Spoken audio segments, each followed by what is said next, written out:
You're locked into Inception Radio Network, Superior, Wisconsin.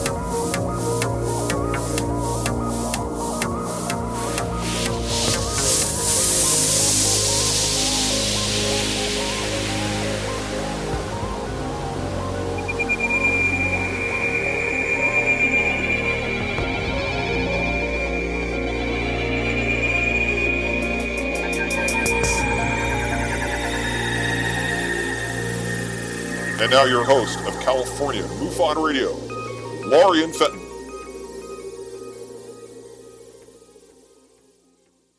Welcome, everyone, to the California MUFON Radio Show. I'm your host, Lorien Fenton. So glad you're with me here tonight on this ride we're going to take into the kingdom of F.R.E.E.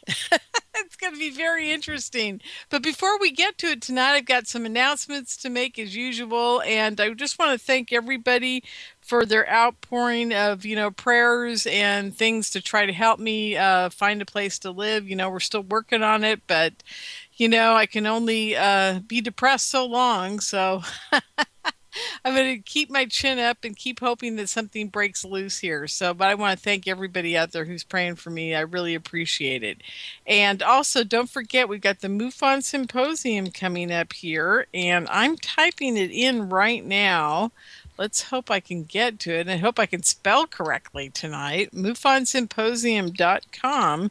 I am pretty sure, I guess I'm not spelling symposium correctly, but anyhow, the MUFON Symposium is September, I believe it's the last weekend of September, the 24th, 25th, 26th, something like that, and let's see here. Why can't I get it to come up? That's so weird. Oh, there we go. MUFON. I'm getting to the 2014 MUFON Symposium. What's with that? That's so bizarre to me. Why can't the search engines get this stuff going? Anyhow, it is the MUFON Symposium. It's called Expanding Ufology. It's September 24th through 27th. It's in Irvine, California. It's at the Hotel Irvine. Get your reservations for your hotel room now, and don't forget to get your tickets early because the prices are going up pretty soon, I think, if I remember correctly. Okay, so that's number one. Number two, don't forget about UFOCon, the Experiencer event coming up in October.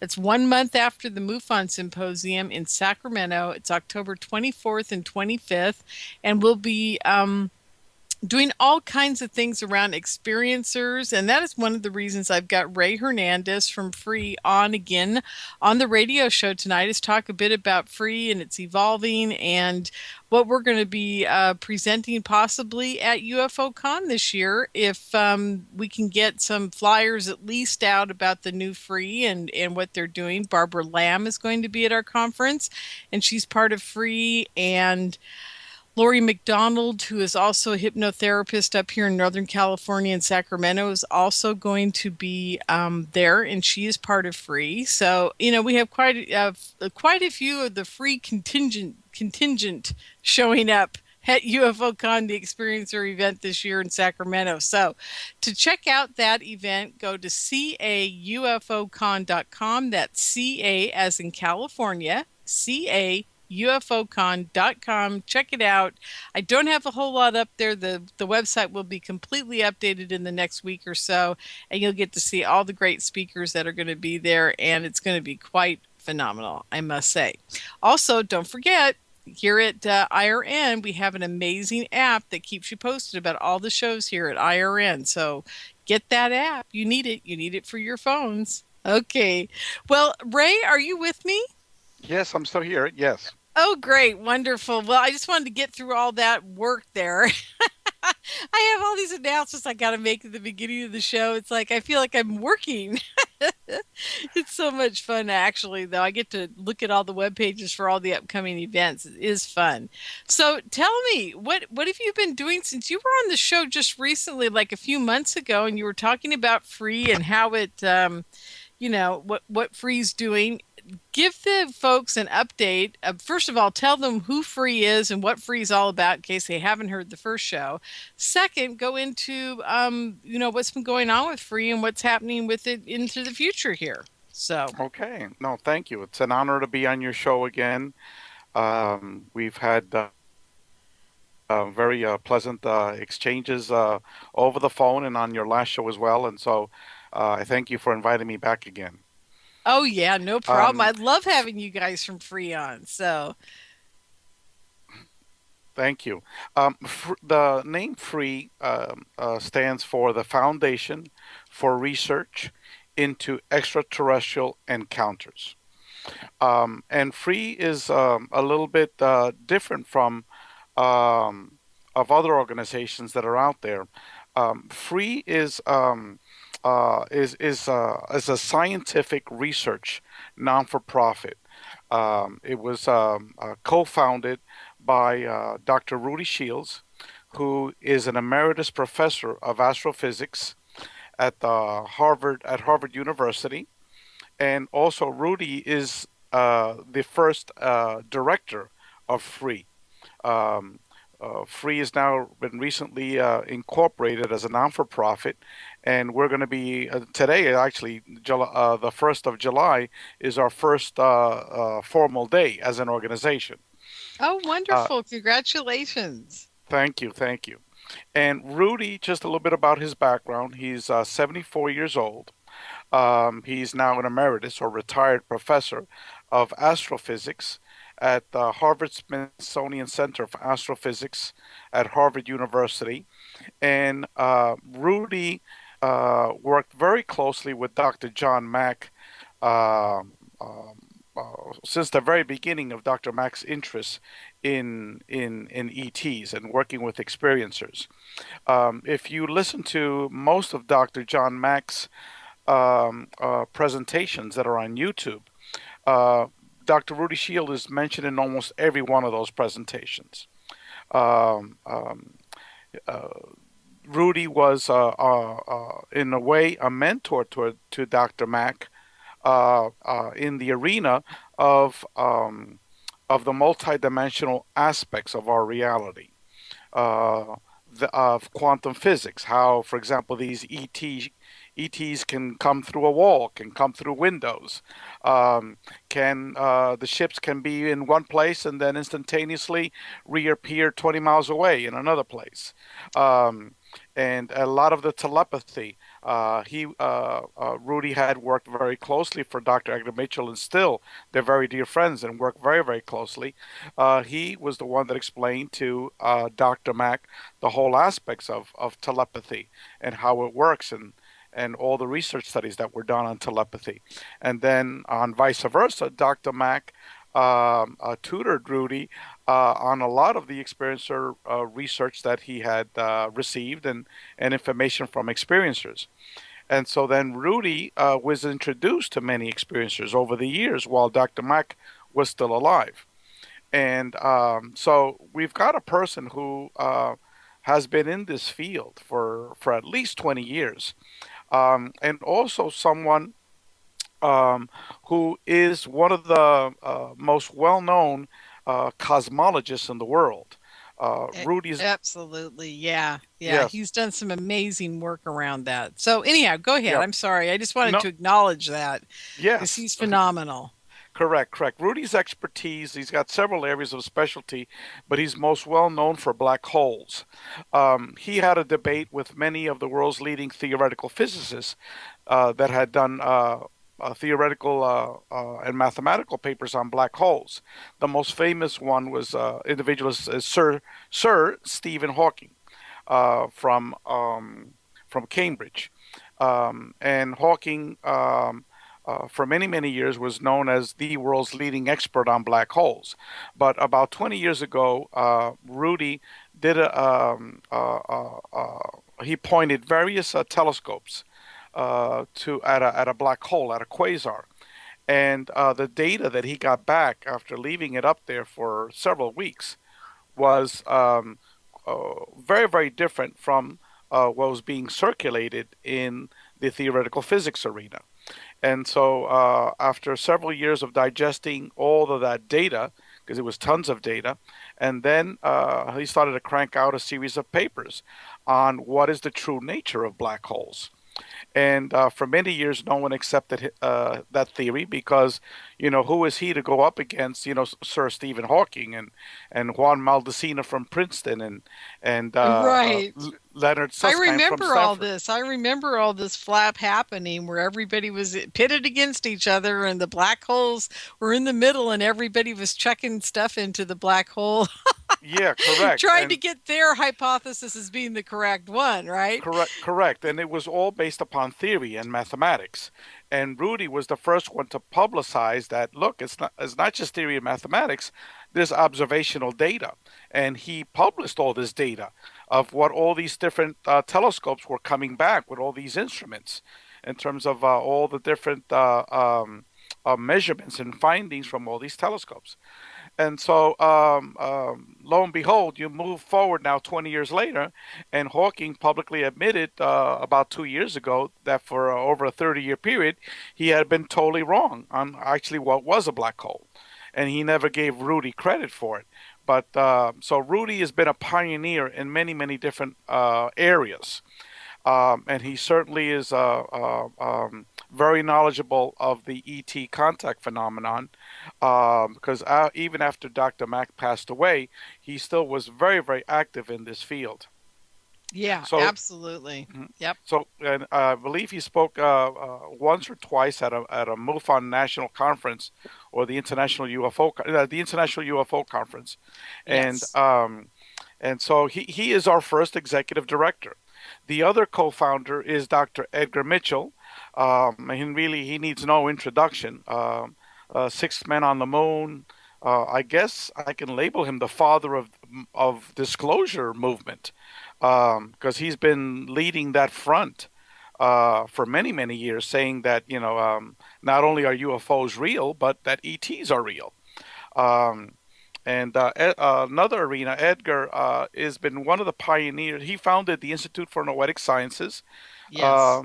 very close to where you're at there, which is one of the leading research centers that focus on telepathy, on healing, the science of healing, on consciousness studies, numerous arenas that now we take for granted. But when Edgar founded IONS, these were pie in the sky ideas that he wanted to pursue.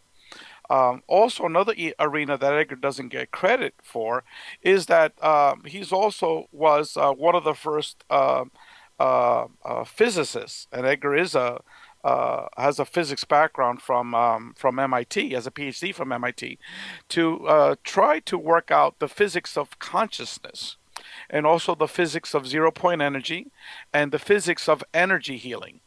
So Edgar really is a true Renaissance man, like Leonardo da Vinci, and he doesn't get enough credit as he No, he deserves. doesn't. He really deserves quite a bit of credit because, as you and I both know, having had experiences and after a while you finally if you're really analyzing your situation that you're in with the ETs or whatever, or the visitations or the UFOs or whatever, you finally realize that it's all consciousness based anyhow. So Yes, that's where we all end up. And it just takes, some people take a longer route, some people take a different route, but that's where it all ends up. correct. And yeah, so it's very interesting, and that's what a huge part of I believe your surveys are covering too, is aspects of consciousness. But Cor- cor- we'll dive into that more later.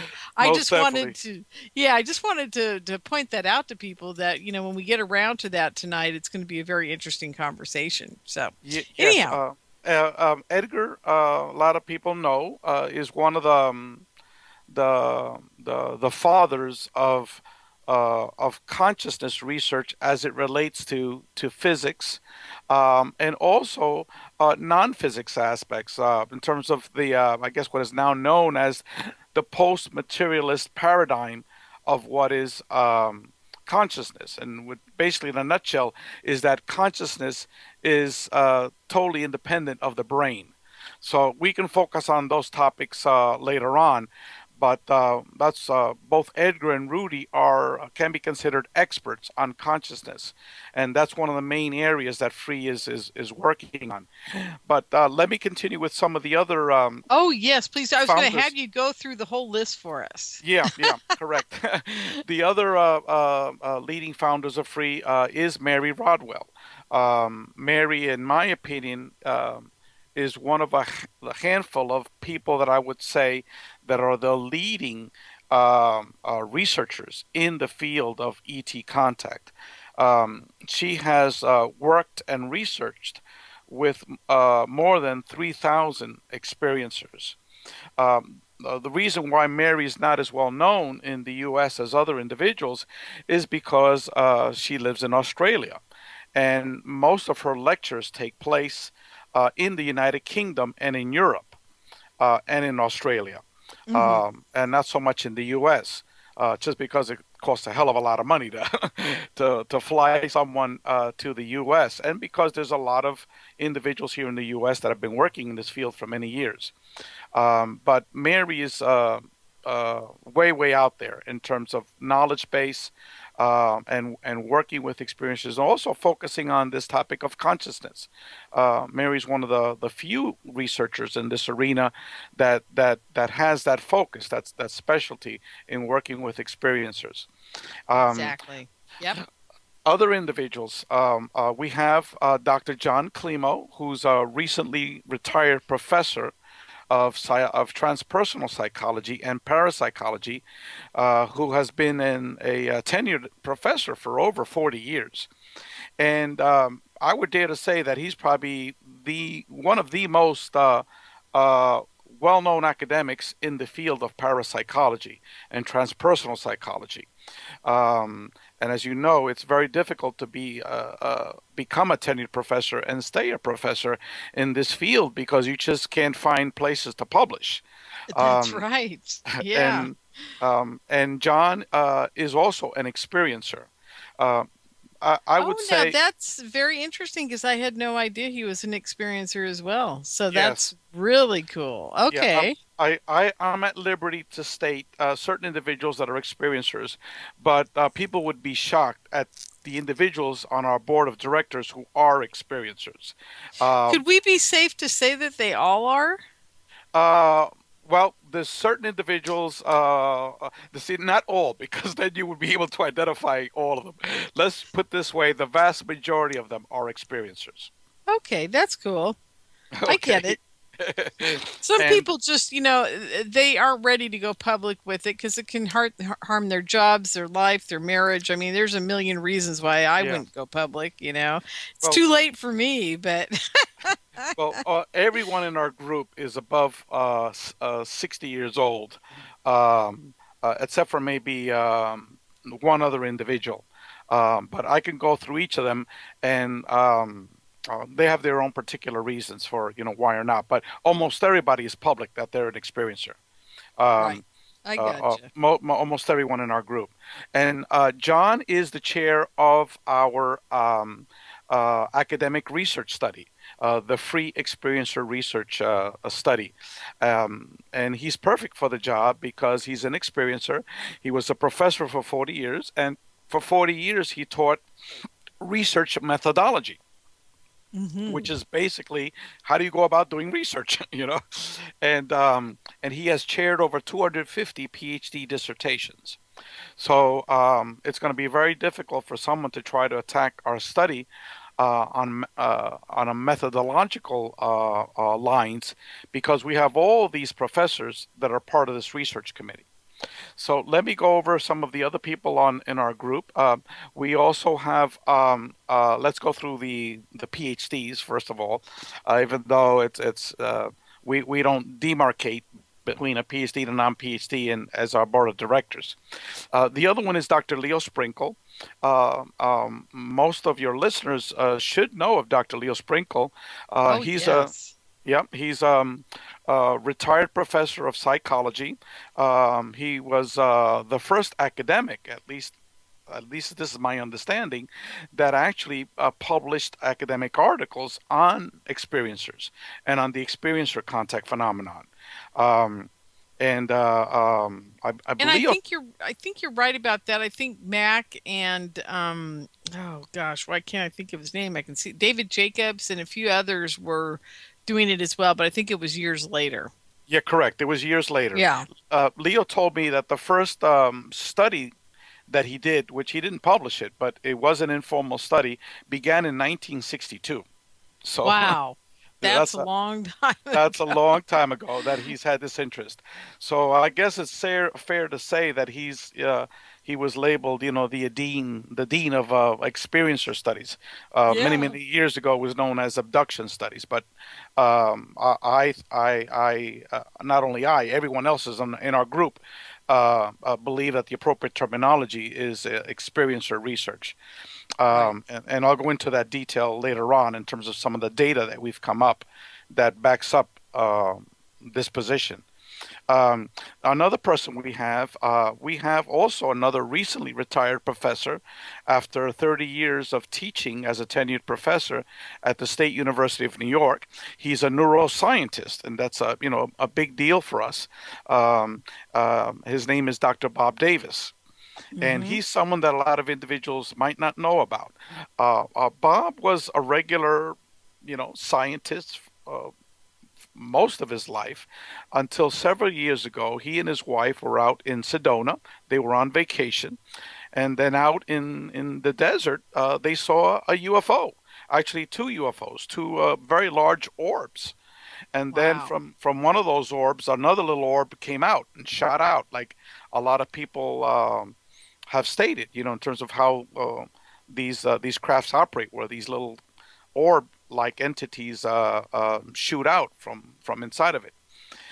And so, obviously, when you are in your early 60s, you've been a neuroscientist at a mainstream university all of your life. All you know is mainstream science, and you see something like this, it's going to rock your world, you know? And so, Yeah. big time. So what he did is he then started, like myself, very very similar paths. He then went into the internet to see what he could look up, because he had never paid any attention to any of this stuff.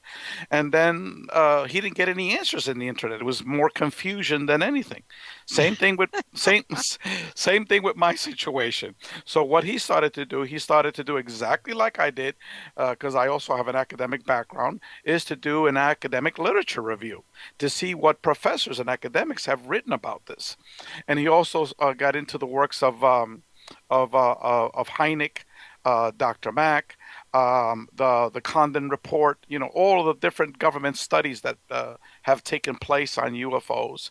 And he thoroughly reviewed all these government studies, Project Blue Book and everything. And then after reading a lot of the little academic literature that's been published on it, he said, man, I've got so much stuff here. Let me write a book. So he wrote a book titled UFOs Should We Believe? Oh, And cool. yeah, and it was just published about a year ago, 9 months ago, and that's how we came across him because he was on the lecture circuit, on all these radio stations promoting his book. But basically, what he argued in his book was that there's more than enough credible information out there for any scientist to make a reasonable conclusion that UFOs exist, almost to the point of beyond a shadow of a doubt. Right. So, Right. Exactly. so here's an example of an open-minded scientist who was literally shocked into looking into this arena they would have never been exposed to. I actually did a thorough literature review as a scientist, because he's still a hardcore, scientist coming from that background, and concluded that, look, I've looked at all this data, all these publications, all these findings, and this stuff is real. You can't, Hmm. you can't make it up. So he also is going to help out with the neuroscience aspect of it. Um, in terms of the consciousness aspect of it, and also the some psychology of it, even though that's not his background. But and plus he comes at it from a non-experiencer. He is the only non-experiencer that I can publicly state unequivocally is a non-experiencer in our group. And he still has that skeptical edge to him, which is good. We Yeah. want that. We want that. The other PhD that we have in our group is Dr. Michael Melton. Michael Belton, a lot of your listeners might know.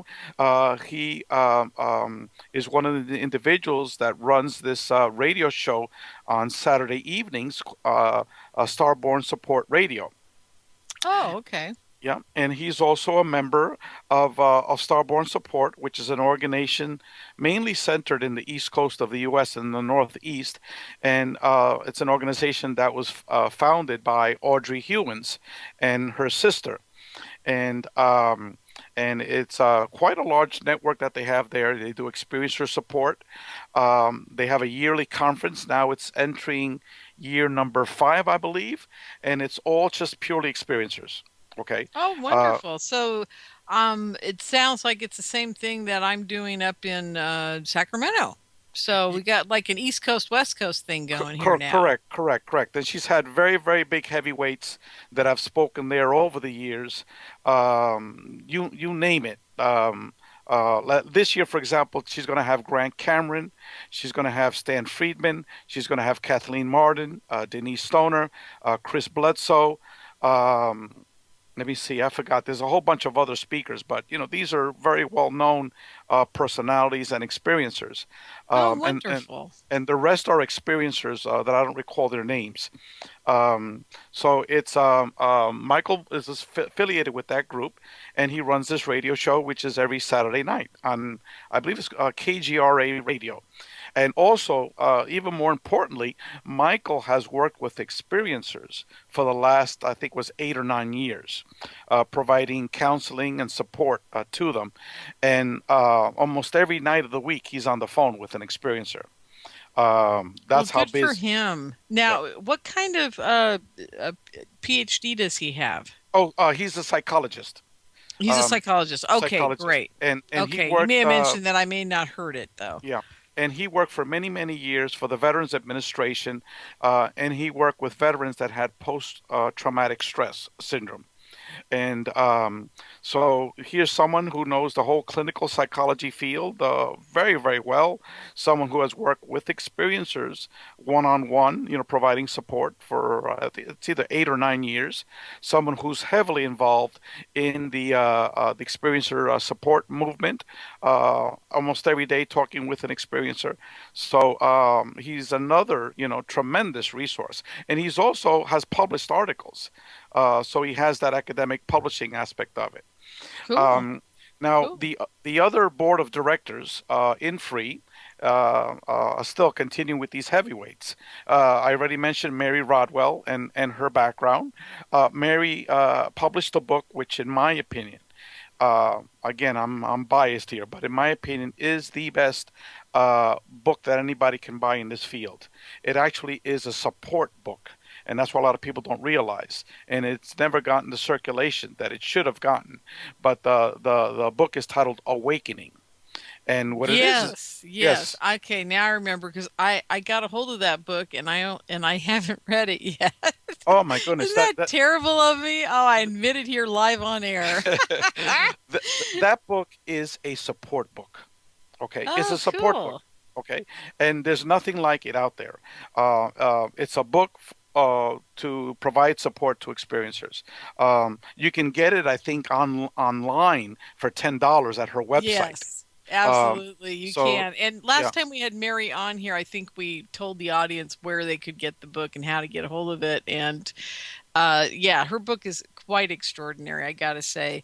So we have just about a minute here before we're going on to the next, our first break, and then we'll get into the next segment. But yeah, I just want to say one more thing about Mary. She's very good friends with Peter Slattery, who I've had here on the radio, and also, let's see, who's the other person that Giles Campbell?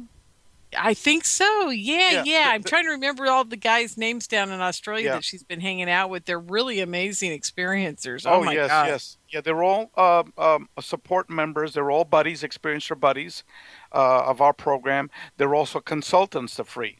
Wonderful. They're not Ray, let's take our first break, and when we come back, let's finish up with the groups, who's on the board, and then let's talk a little bit about the consultants and who's helping and what they're going to be doing in the future with F.R.E.E., okay?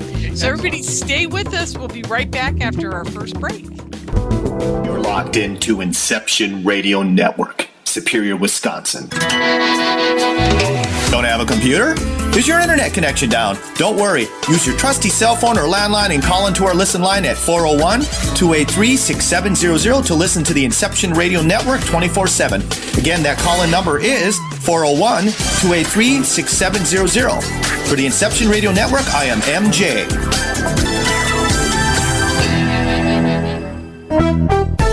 Hi, Inception Radio Network listeners. This is Amanda. Just a reminder that Inception Radio Network is on Twitter. Follow us at I_R_N and keep up to date about who's on tonight, what interviews they'll be doing, who's guest spotting, what topics they'll be covering. Tweet to us, tweet about us, retweet topics to your friends, and most importantly, never miss a great show again. That's I_R_N.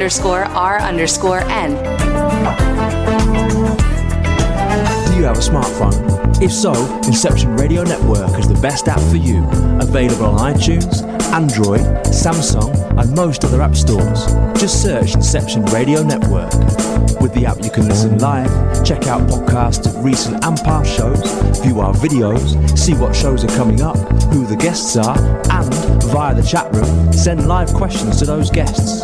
You know it makes sense. Check your app store now. Inception Radio Network. I'll see you there.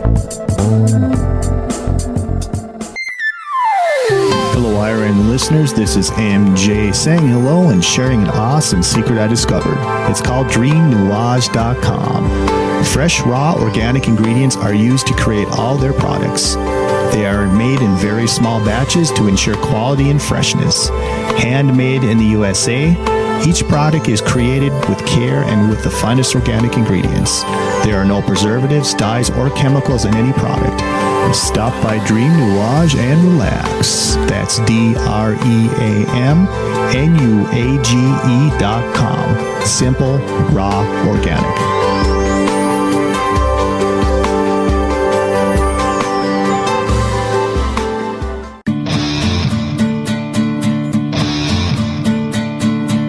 Hello, I'm Pat Usford, inviting you to tune in to Epic Voyages every Monday evening at 8 p.m. Central, 9 p.m. Eastern, right here on Inception Radio Network. To find out more about Epic and how you can become a member, visit epicvoyagers.com.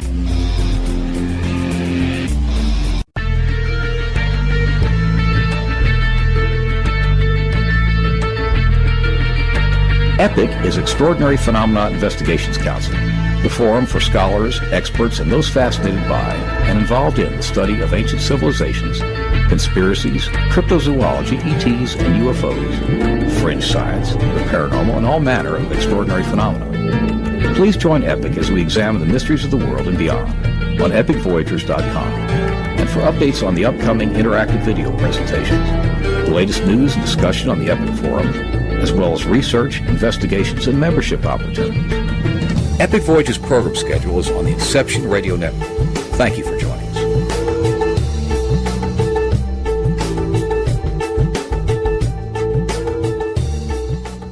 Howdy, this is Joe Mars.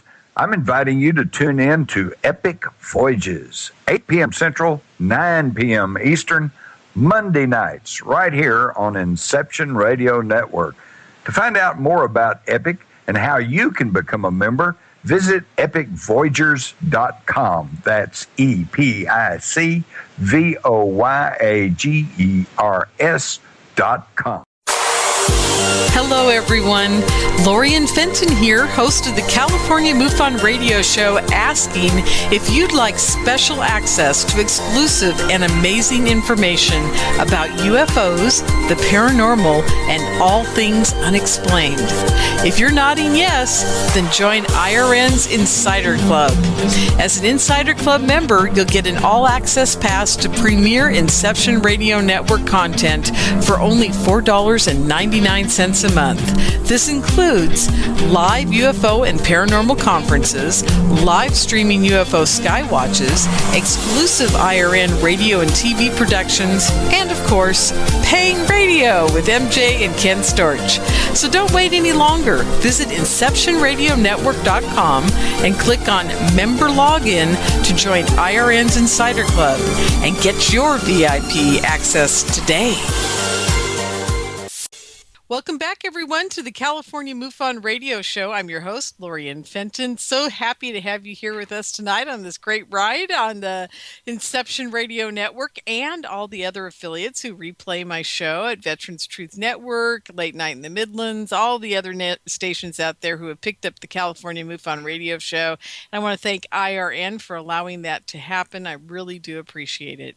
So, okay. So, Ray, we were just talking about the founders of F.R.E.E. before we took our first break, and I wanted to tell everybody, be sure that you're going to the right website, because recently with the restructuring of F.R.E.E., the Foundation for Research into Extraterrestrial Encounters, I want everybody to know that, they have a new website that's coming up. It's launched, but it's just a splash page for now, but the rest of it will be coming very soon, and that's experiencer.org. Experiencer.org. So if you guys have anything else bookmarked for free, please change it over to experiencer.org, because that is truly the place you want to visit in the future for all the information about the restructuring of F.R.E.E. So there we have that. Okay, so Ray, where were we on our list of people? I think we made it through Mary, and I guess we were hitting Kathleen, we've got correct. We got 3 people left. The other one is, again, another pioneer in this field, Kathleen Martin. Should be very well known to your listeners. She has written 3 books. I guess her most famous book is the book on Betty and Barney Hill. Right.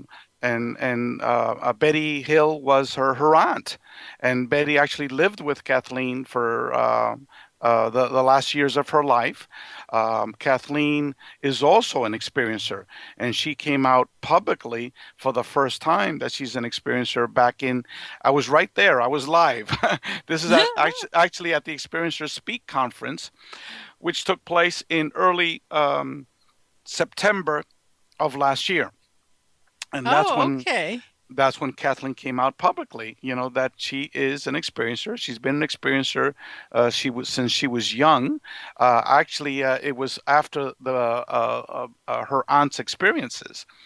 And I'll let her tell her own details, but it's... exactly. Yeah, I plan on having her on the show here as soon as I can. So, that'll be wonderful. Correct. And also Kathleen has gone through a lot of...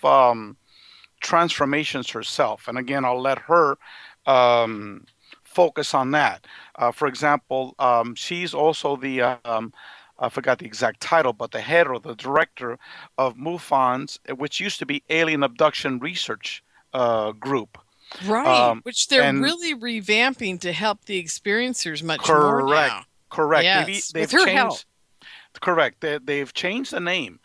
Now it's not abduction anymore. Now it's experiencer research exactly. Group. Now let me ask you a dumb question about that, Ray. Is there any possibility that F.R.E.E. could become the experiencer arm of MUFON? Have you guys tried to partner with them?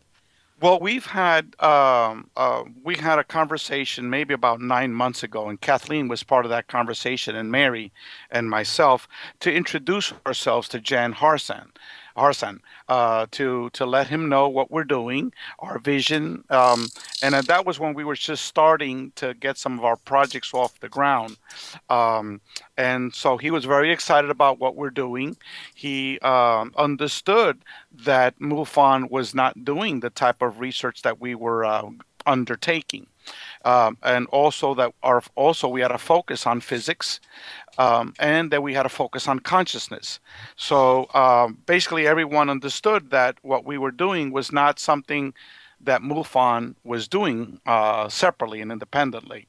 Correct. Exactly.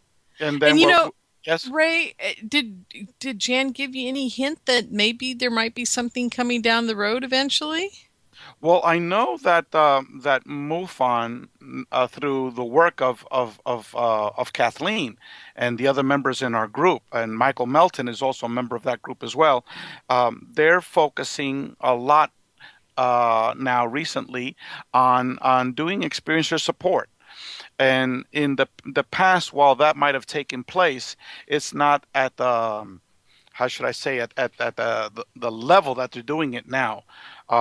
Also, before they had a very small survey as part of their website. Now, MUFON is through Kathleen again is developing a larger survey. I think it's about maybe 100 questions or so, and many of those questions are going to be very similar to the questions, if not exact, that we're doing.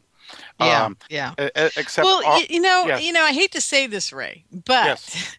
why is MUFON even trying to reinvent the boat here? Because, see, you guys have such an amazing team, and it's a Dr. Edgar Mitchell Foundation for Research into Extraterrestrial Encounters now.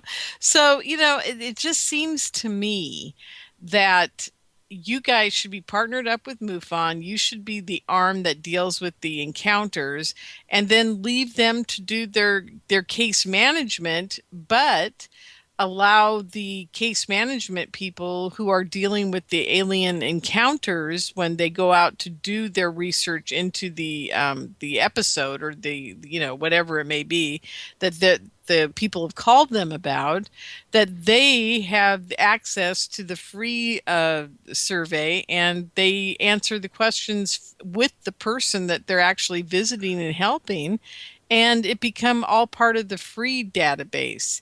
Now, I do see a problem with ownership. So probably at some point, MUFON, since they're a nonprofit and you guys are a nonprofit as well, you would have to share all your database and have it owned 50-50 equally, that type of thing. But I think it would behoove MUFON, and this is just me sticking up for you guys and hoping this happens, is to have you guys become the encounter end of MUFON as a whole. Okay. I think it'd be wonderful. Well, we do have Kathleen Martin, and we do have Michael Melton as part of our board of directors, and they're also part of MUFON's experiencer research team. Right. And again, I cannot speak, for MUFON or what they're doing, but I know that the main focus that we're doing is this experiencer research project, which I could go into details. And I think we will in the next hour. I really want to start digging into it, because I've got some questions for you. Sure. And who knows what the future lies, but what we're trying to do is we're trying to be very independent in what we're doing in free, because, as I said before, almost everyone affiliated with FREE is an experiencer. Also, we're not affiliated with any other third-party individuals or organizations. We're totally independent, and anonymity for us is extremely important. And also, all of our data, after we publish our findings, are going to be made public for everyone. Exactly. All of our summary data, obviously not the individual data, but just the grouping summary data. So, which is a little bit different from MUFON, because they keep their information close. I hate to say it. I love MUFON. I wouldn't be doing a MUFON radio show and having my meetings once a month if I didn't. But there are some things about MUFON that disturb me, and I think that they should be more transparent. And I'm really happy to see that F.R.E.E is doing the transparency, because I think that's super, super important. So I just want to give you kudos for that, Ray. Yeah, but I've got no beef with MUFON. Oh, I know you don't. No, I just I'm pointing out members. my feelings about it, and I'm a MUFON director, so there you go. Yeah, no. I mean, we have, Kathleen is a very dear friend of mine. So is Michael Melton. We chat all the time. We're very close friends, and they're doing a wonderful job. I don't know about MUFON overall, because I really don't have any interactions with MUFON as an organization. I just have interactions with Kathleen and Michael, and I know that the work that they're doing in their internal group, the Experiential Research Group at MUFON, is outstanding. It is. I gotta say. But who knows what the future lies? It might be more wiser, to put all, the eggs in one basket. Who knows? But to me, to have a duplication of information, of data, is always very good, because it collaborates the information that we have and someone else might have. So on that end, I encourage similar research with other organizations as well. Yes, I agree. So let me transition now to Kathleen. Oh, yeah. Let's get to Kathleen, because she is really an amazing woman. Yes. As a matter of fact, I sat next to her at Contact in the Desert, her and Stanton, right? Oh, that's right. Oh, yeah, we spent three days melting together. She was under my shade cloth. It was wild. Yeah, we had a really good time. So, I love her. She's an amazing lady. Yeah, both of them are very dear friends. They've written 2 books together, and in these conferences, they're inseparable. And I've also gotten to meet Stan, and he's a wonderful human being once you really get to know him. And Kathleen is as well known as you can get in his field. The other individual that we've got is Giorgio Piacenza, and Giorgio is one of the most well-known ufologists in Latin America. And also, I hate to say it, Ray, I have no idea who this guy is. Where have I been? Okay, well, he's from Peru. Okay. Let me tell you a little bit about his background. He's also an experiencer. The first time he's had encounters with UFOs, and then later on with actual beings, was in, I believe it was 1974. It was his uncle, pretty much within weeks of Sixto Paz getting his telepathic download to appear at this desert at this particular date and time. His uncle got the same message. Okay. Then his uncle came back and said, "Oh my God, this is what happened. Remember I told you that I got that message and you thought I was crazy? They appeared." And it was a certain period of time later. It was maybe a month later or 2 months. I forgot exactly when. The uncle got the same message. This time he invited Giorgio, who was 14 at that time, and his father out into the desert. Or I think Giorgio said it was right at the ocean, but it was all desert in that area. And again, Giorgio mentioned that this huge craft appeared, and was witnessed by the 3 of them. And then they started inviting other extended family members, like aunts and uncles and cousins, And then after a certain period of time, after a couple of months, I think it was, they found out about Sixto Paz was getting the same exact information. So then they joined forces. Okay.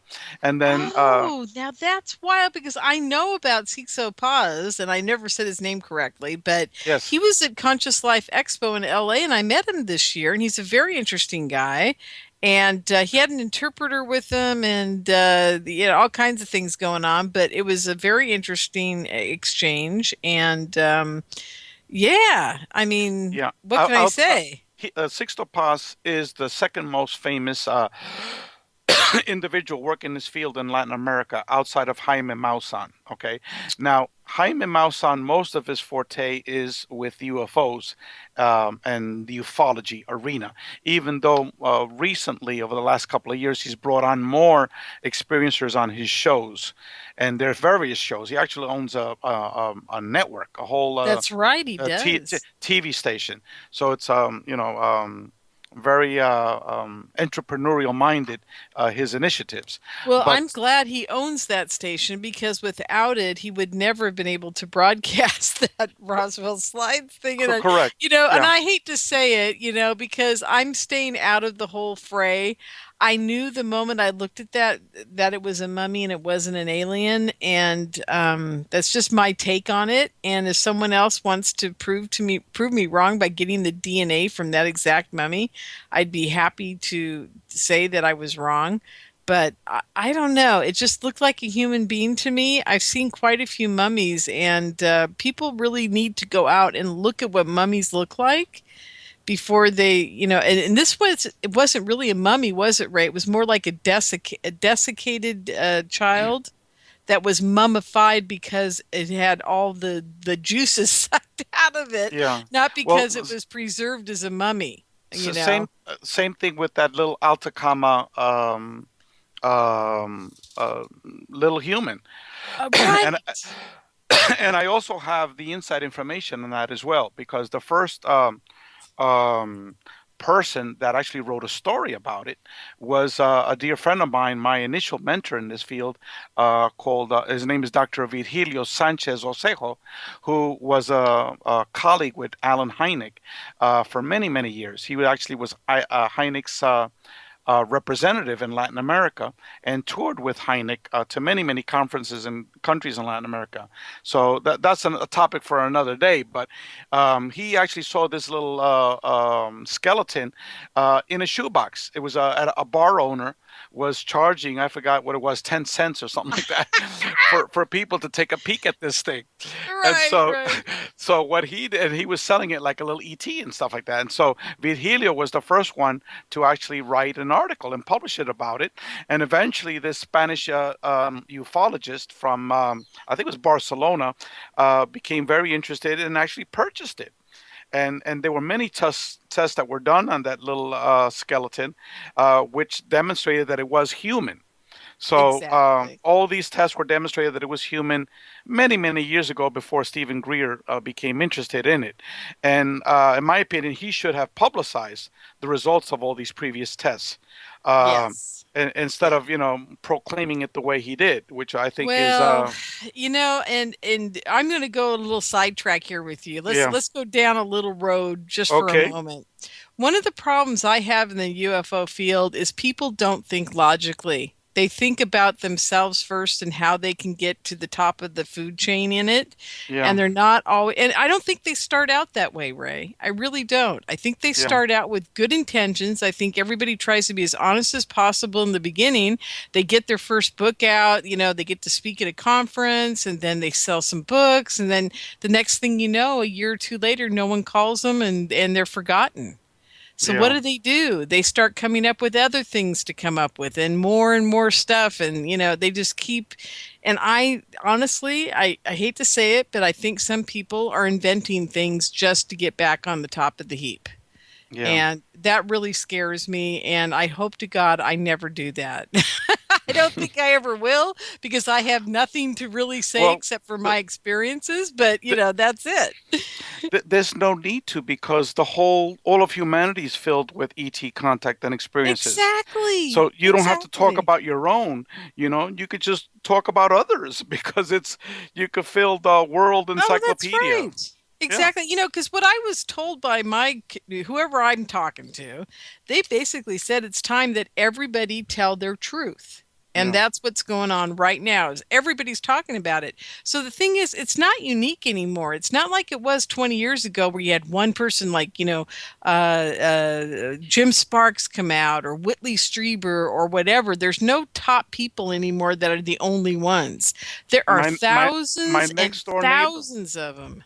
My next door neighbor, 2 houses down.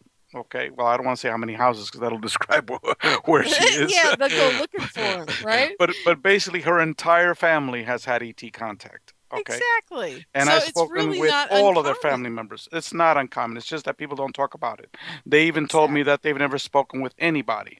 And it was only the day that after I told them about that huge craft that was on top of our next door neighbor's house, of what happened, then that's when he finally came out into the open, that they were able to talk about it. Wow, that's amazing. Anyhow, let's get back Yes, to back to Giorgio. Giorgio. So Giorgio also is one of the smartest men I've ever known. Okay, he knows almost as much physics as our PhD physicists.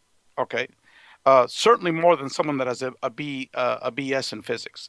Extremely knowledgeable. Consciousness studies. He's been a scholar of consciousness studies for close to 25 years. He's written tons of articles on consciousness, on exopolitics, you name it. He's an academic without the PhD. Okay, and plus he's a full-blown experiencer. Okay. Exactly. As a matter of fact, and that's a huge just right there. You should get a PhD. most definitely. For example, let me give you a little example. We were at the International UFO Conference this past March, and we shared a hotel room. So one night I was dead tired. It was like maybe 9:30. I was like so dead because talking to experiencers is draining. Oh, hey, and I was there with you. I know exactly because I was doing my radio show and you were in the vendor room and we were all yak. I mean, all we did was talk. I was so exhausted by the end of that conference. So it was 9:30 at night and I'm in bed already and Giorgio's like putting his pajamas on and he's just lying in the bed, and he goes, "Ray, they're here." Okay. And I was like so tired. I didn't want to deal with it. I just wanted to sleep. So I said, "Georgia, tell him I said hello." Okay.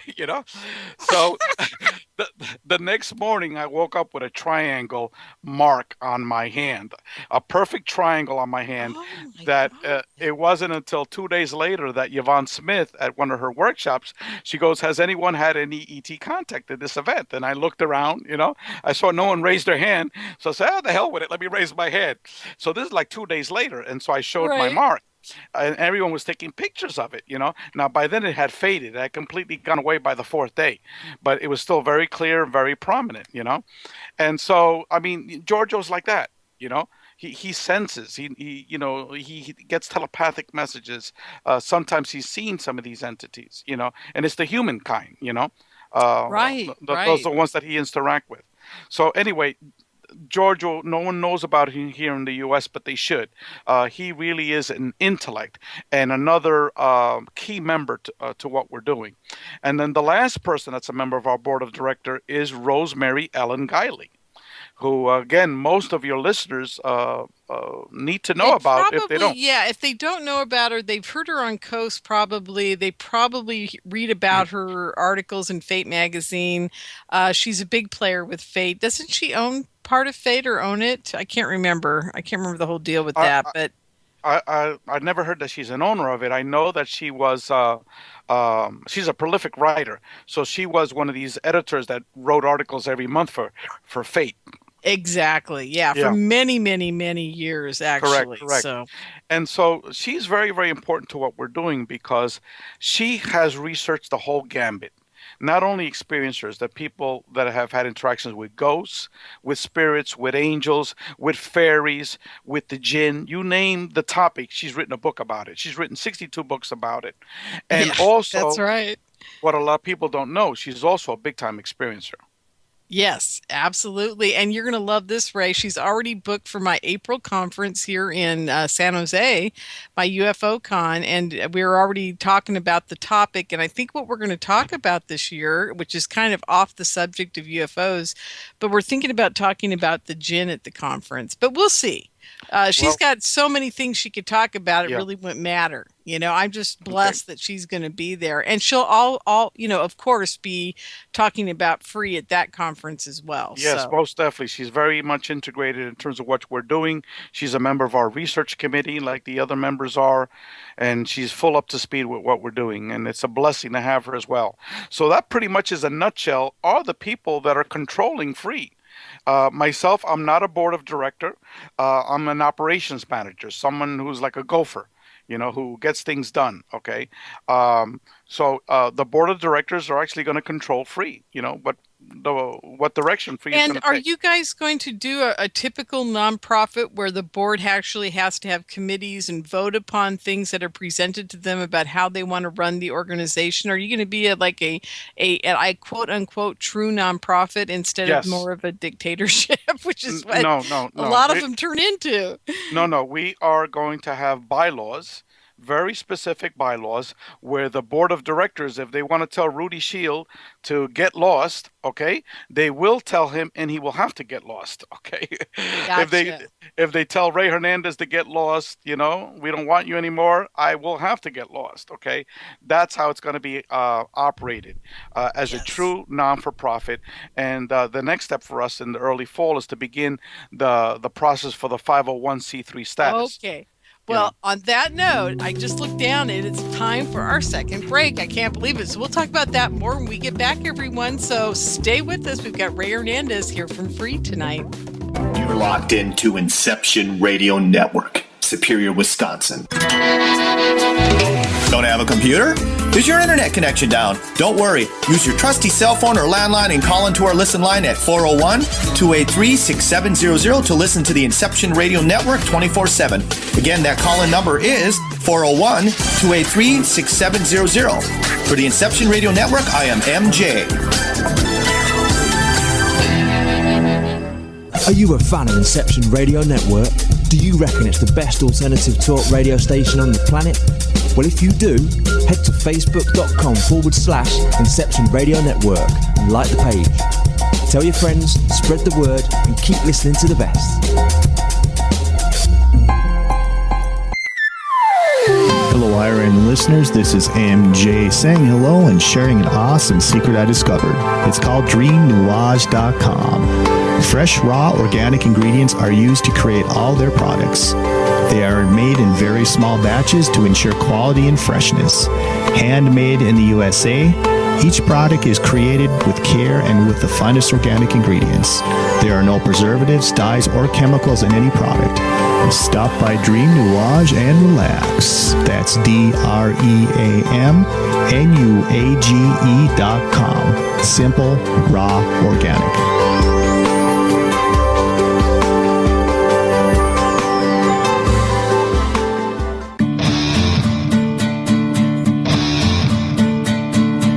Hello, I'm Pat Usford, inviting you to tune in to Epic Voyages every Monday evening at 8 p.m. Central, 9 p.m. Eastern, right here on Inception Radio Network. To find out more about Epic and how you can become a member, visit epicvoyagers.com.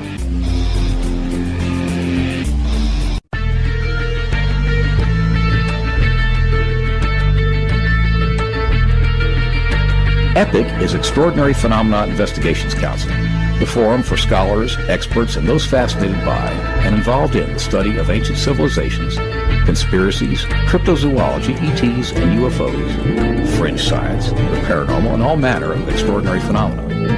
Please join EPIC as we examine the mysteries of the world and beyond on epicvoyagers.com.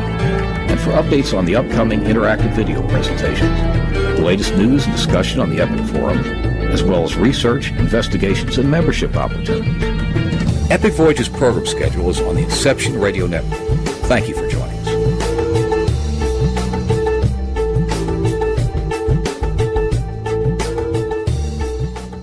Howdy, this is Joe Mars. I'm inviting you to tune in to Epic Voyages, 8 p.m. Central, 9 p.m. Eastern, Monday nights, right here on Inception Radio Network. To find out more about Epic and how you can become a member, visit epicvoyagers.com. That's epicvoyagers.com. Hello, everyone. Lorien Fenton here, host of the California MUFON Radio Show, asking if you'd like special access to exclusive and amazing information about UFOs, the paranormal, and all things unexplained. If you're nodding yes, then join IRN's Insider Club. As an Insider Club member, you'll get an all-access pass to premier Inception Radio Network content for only $4.99 a month. This includes live UFO and paranormal conferences, live streaming UFO skywatches, exclusive IRN radio and TV productions, and of course, paying radio with MJ and Ken Storch.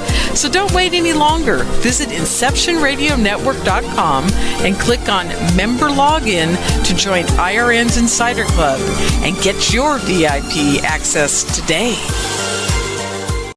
Welcome back, everyone, to the California MUFON Radio Show. I'm your host, Lorien Fenton. We're here tonight with Rey Hernandez from F.R.E.E., and you can find their website, their new website, and the new, I would call it the reincarnation of F.R.E.E. It's now called oh my gosh, I've lost the website, Rey. I can't believe I lost it. It's experiencer.org. experiencer.org, and we're still going to stay with the same name of the Foundation for Research into Extraterrestrial Encounters. Oh, okay. So the Dr. Edgar Mitchell part isn't part of it anymore? Well, to be quite frank, Dr. Mitchell did accept having his name as title on the F.R.E.E., but he felt so uncomfortable because he says, Rey, I'm still alive. You're going to be naming this after me, and I'm still alive and kicking. I just feel very I understand. I totally get it. Yeah, do it. And you guys can do it later, and then it will be really cool. Yeah, he kind of implied that. And so Rudy and I had a series of emails and conversations with him to, say, Edgar, we're honoring your legacy, and you agreed to it, and it would be an honor and this and that. And so Edgar said, look, Rey, I'm still going to be a board member. I'm going to go to all your board meetings. I'm going to raise funding for you. I'm going to get you all these scientists and academics to come and join us. But I'm not dead yet, so. Well, that'll be fun. But you know what? I just equate him with F.R.E.E. and ions now in my head, which is a good thing, I suppose, because it gets me right to your website, which is experiencer.org, everyone. The restructure has given them an org classification because they're becoming a 501c3, as we were just saying before the break. So how soon do you expect to get your 501c3 in place, Rey? Well, the 501c3 process is a lengthy process. It's not something you can get overnight. And even if we pay, I think it's like $600 to expedite this process, I know that Audrey Hewins has been waiting for more than a year to get her 501c3 status. Exactly. And so we'll see. I mean, we could only apply and wait. Yeah, and what they usually do is they come back at you and they say, well, we don't really understand your mission statement. And then you got to kind of like try to figure out how to use extraterrestrials and UFOs and all that into something that sounds like you deserve to, not have to pay taxes on any earnings that you guys make, Yeah, they might refer the full board to the Department of Mental Health, Well, we were just talking about that, and I don't know how much of it we can talk about, but you were just saying something on the break about how, people that are experiencers are looked upon. There's this huge stigma in our society that if you're hearing voices or you're, talking to extraterrestrials or angels or, God knows what it is, people automatically think that you are certifiable, and it's just really sad. And I worry, and I know that a lot of other people worry about organizations as yourself because, maybe you won't get your 501c3 that easy because of that. You never know. There are a lot of still very close-minded people about honoring the psychology or the psychiatry aspect of things, and they just can't think out of that box. Yeah. So, I know you guys are addressing that issue. Yeah. Well, let me address that fairly quickly, and then I'll go into, what we're doing at F.R.E.E. Basically, one of the major project that F.R.E.E. is undertaking, and I guess I can, fairly safely state this, we're undertaking the first ever comprehensive, long-term scientific investigation of experiencers through a series of surveys and then formal interviews. Now, one of the aspects that you just touched upon, as I said before, is we have all these academics in F.R.E.E., but yet all of them are experiencers. And if they were to take some of these, and myself included, some of these tests that are out there to determine whether you're nuts or not, okay, most of us would be labeled as either a full-blown nut or a half nut, Exactly. All they have to do is label you, what do they call it? Tendencies towards, and then you're excuse my French, but you're screwed. Correct. Yes. And that's one of the problems that all the prior studies that have been done on experiencers have come under attack because they're saying, oh, these individuals, they're suffering from schizophrenia, or these individuals have fantasy-prone syndrome.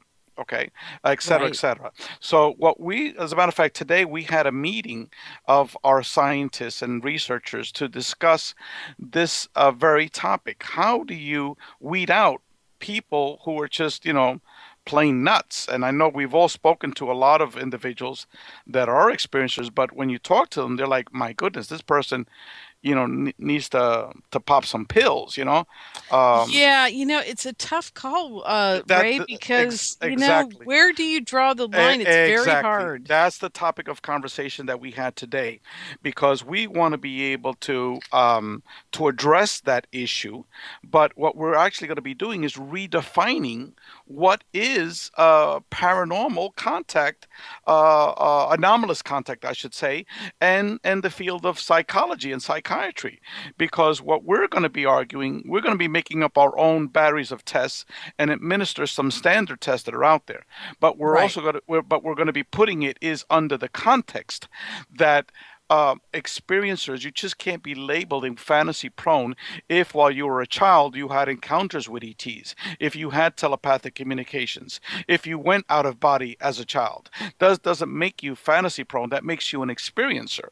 Okay, so we had a very lengthy discussion today, and we're going to continuing with a series of discussions of just how do we walk this thin line of addressing that need of individuals that might have the more common established hardcore mental illnesses and experiencers. So it is being addressed. It is being addressed. Well, what really needs to happen, I come from, I am not a psychologist, a psychiatrist, an MFT or anything like that, but for 4.5 years, almost 5 years, I was the Marin chapter administrative director of a nonprofit organization called CAMF, and that's the California Association of Marriage and Family Therapists.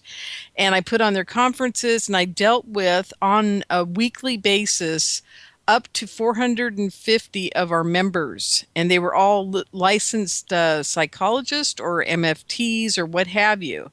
And one of the questions I asked many of them when I got them at conferences and we'd had a drink or, we're doing whatever we're doing, and I talked to a lot of them about this, Ray, I said, what is your take on people that believe that they're seeing aliens or UFOs? And to a T, they all said, they're all hallucinating. They're all having, whatever delusional thoughts or, they're hearing voices because they're schizophrenic or whatever, just like you were saying. But I asked them to a T also, what if your community started addressing the mind control issue and the UFOs and the alien issues as part of your training as becoming an MFT?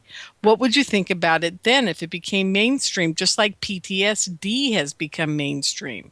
And they said that was a very interesting thought, and they thought that they would really love to have that kind of curriculum brought into becoming a therapist in this day and age, because it's becoming more prevalent that we have people that are, shooting up people that say they're hearing voices, and they need some kind of different type of therapy than people who are just saying, well, I'm depressed, or I have this going on, or, maybe they have associative a personality disorder, and they've got 3 or 4 people living in there, and, one of them is seeing aliens, They need some kind of training to start addressing the difference in our society now as to when psychology, psychiatry, and all that was founded many, many years ago.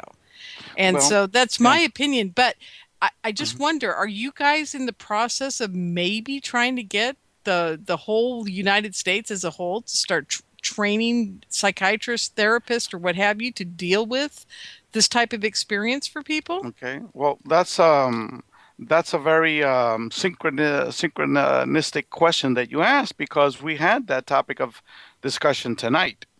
Okay.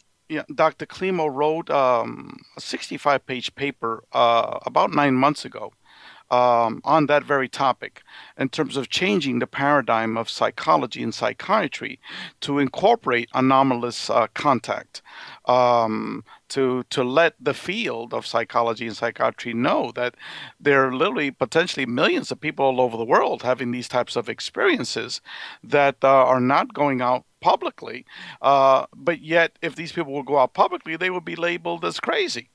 Right. And so we did discuss all of that, and as I said, we have some of the world's experts to tackle this, because they are indeed experiencers in our group, all these Ph.D. psychologists. And so what I think is going to come out of F.R.E.E. eventually is that the whole field of psychology and psychiatry are going to be flipped on its head, just like the field of ufology. Okay. Wonderful. Wonderful. Once the data comes out of what we've got, these fields are going to be flipped, including ufology, because a lot of the standard preconceived notions of what the field understands ET contact to be is totally wrong. Okay, so maybe we ought to transition into that new topic of discussion. Yeah, I think it's time. I really do. And if not now, within the next 5 years, I think the whole therapy community is going to have to start addressing this issue. Yes. There's more and more therapists and hypnotherapists that are going into helping, not PTSD. What do they call it? There's a word for it. Post-traumatic abduction disorders, I think is what it is. So it's PTAD, if I remember correctly. And, it just needs to start. There's a lot of people already doing it, but they're doing it in little pockets here and there all over the United States. And there just isn't an organization that helps them out as therapists pursue this further, do more research into it, get continuing education in it. I would love to see my experiencer event becoming continuing education credits for therapists. For them to go to that and get accredited to give them, experience, because they'd be hearing all kinds of things from people. And they could run the groups there, On that topic, I would highly recommend everyone to purchase Mary Rodwell's book, because it is a book for therapists. Okay. And they're cool. Okay. And yes, it's tailored for therapy. And even tells you how to form support groups. And this was published many, many years ago. So it was really at a cutting edge when it was published. Mary's now developing another book on children that have had contact experiences. So, yes. You can get into those aspects with her. But getting back to this whole aspect of our research study. Right. I'm sorry. I didn't mean to take us so far afield. So yeah. No. It's good that we discussed all of this, because these are all preludes to the major project that we're doing, which is this academic-based research study. Gotcha. Now, our research study, we plan to do it in many different languages. Right now, we have 3 languages that are circulating. We have in English, we have in Spanish, and we just launched in French. And as we speak, we have our phase 1 study being translated into Mandarin and in Portuguese. Oh, wow. And so we're looking for people that can help us translate some of these surveys. And again, send us our email is linked at that website, experiencer.org. So if you go there, you will see our email, and just send us an email that you'd be willing to do some translation for us. Now, let me tell you a little bit about the studies. We have multi surveys. We have a phase 1, phase 2, phase 3, to be followed by a formal interview. Phase 1 for English, we already have 1,239 individuals that have completed our phase 1 survey in English. Let me repeat that number. Do I get to say that I'm one of them? Yes. So yes, it was great fun, you guys. I love doing it. Anyhow, go ahead. Yeah, so that's 1,239 for phase 1. For phase 2, we've had 592 individuals that have taken phase 2 in English. And I've done that too. So I'm in that crowd. Okay. Correct. Now, there's a big difference between phase 1 and phase 2. Phase 2, maybe a third of the questions are the traditional questions that you get if you go into a typical abduction website. Okay, what are the typical characteristics of you having an abduction? The rest of the articles are much more diverse. Now, phase 2, which has phase 1 has about 125 questions. Phase 2 has 450 questions. Phase 2 is really going to blow people away because even though we talked about the MyLabs, the implants, the abduction stuff, the vast majority of the questions deal with a whole lot of areas that are seldomly talked about in the academic research arena on experiencers.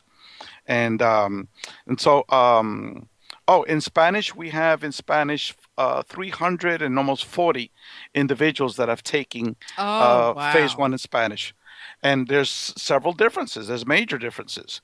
And let me go over through. Really? Oh, yeah, yes. I'm dying to hear this. Yeah.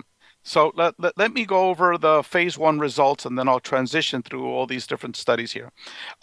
For phase 1, as I said earlier, we've had 1,239 individuals that have taken that research. Out of those, 70% have seen a UFO. Okay. Now, there's a lot of individuals that have had ET contact but have not seen a UFO. So, for example, you can get a couple little grays visiting you at night, and then a week later you get a little reptilian at your bedside, but you've never seen a UFO. Okay, but in this case, we've had almost 900 individuals that have seen a UFO. Now, here's another interesting characteristic. If you've seen a UFO, the vast majority of individuals have had witnesses. Okay, so out of those that have seen a UFO, 65% have had witnesses with them. Okay, also 57% have had telepathic communications. Wow, okay, that's a lot. That's a lot more than I thought. Correct. Out of those, also 80% have. Now, this is a very hold your seats.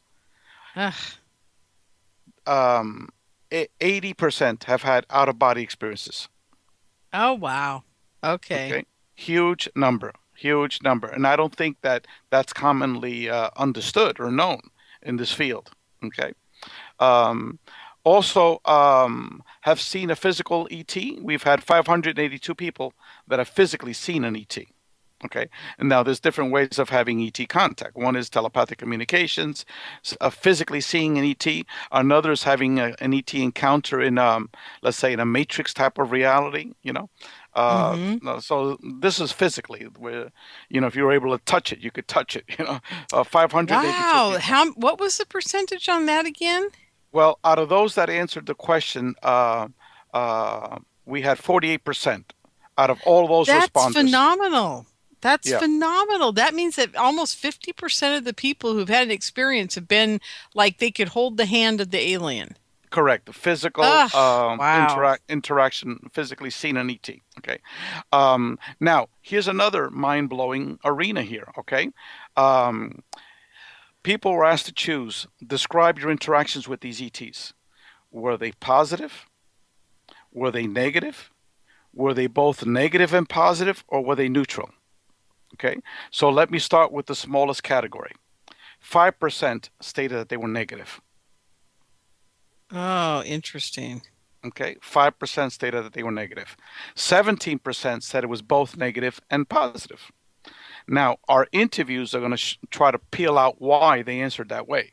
It might be like you see, some ugly reptilian on your bed, you're going to freak out. Oh, no, it's positive and negative, but he didn't do nothing to me, So, that information will be peeled out later with the interviews.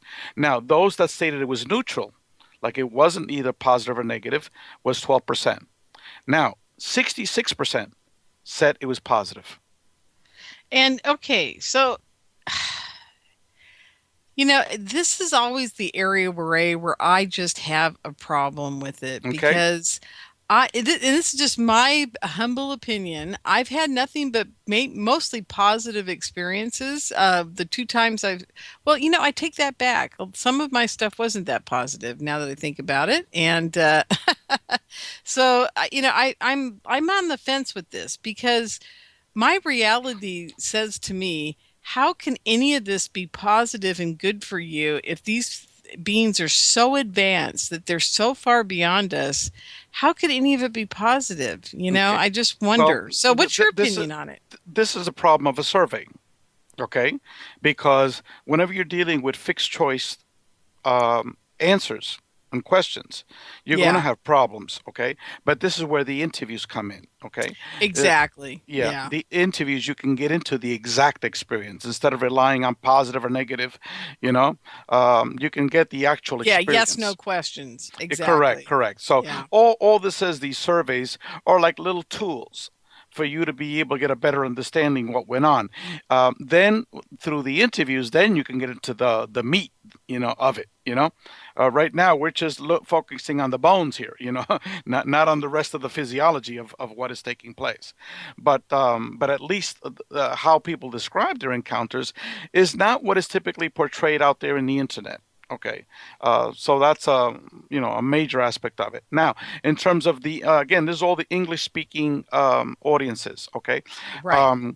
The people that have seen short grays, 392.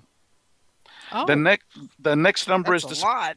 Yeah, the next number is the spirit forms. Okay, 354, very close. Followed by the human-looking folks. Okay, ETs. Those are 352. Okay, and then we get the whole gambit. The tall grays are 255. The other types are 271. Reptilians are 214. Insectoid are 199. The small animal types are 159. The large animal types are 149.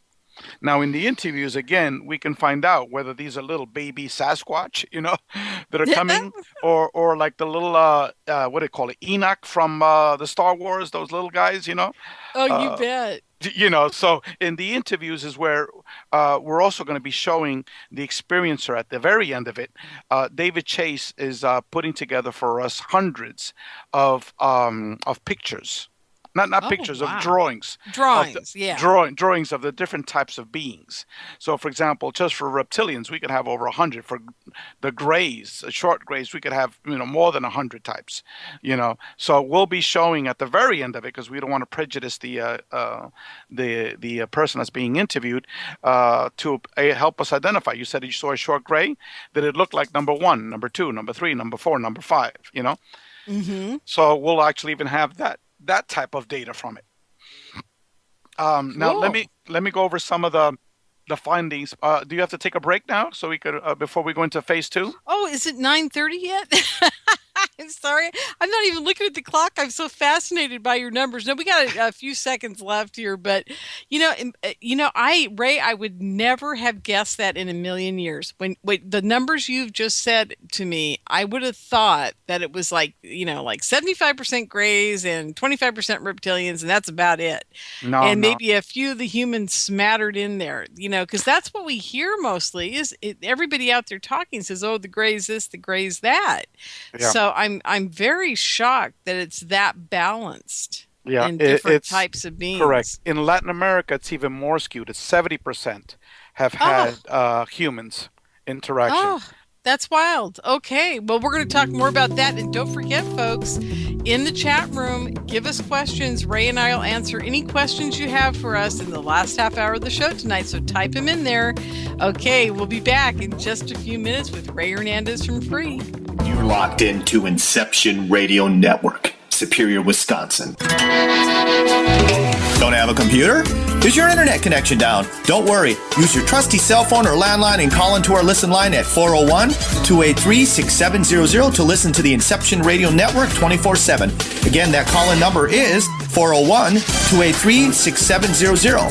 For the Inception Radio Network, I am MJ.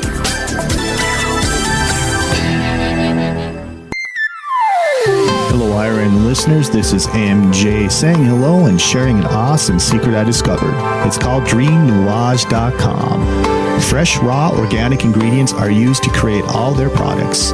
They are made in very small batches to ensure quality and freshness. Handmade in the USA, each product is created with care and with the finest organic ingredients. There are no preservatives, dyes, or chemicals in any product. Stop by Dream Nuage and relax. That's DreamNuage.com. Simple, raw, organic.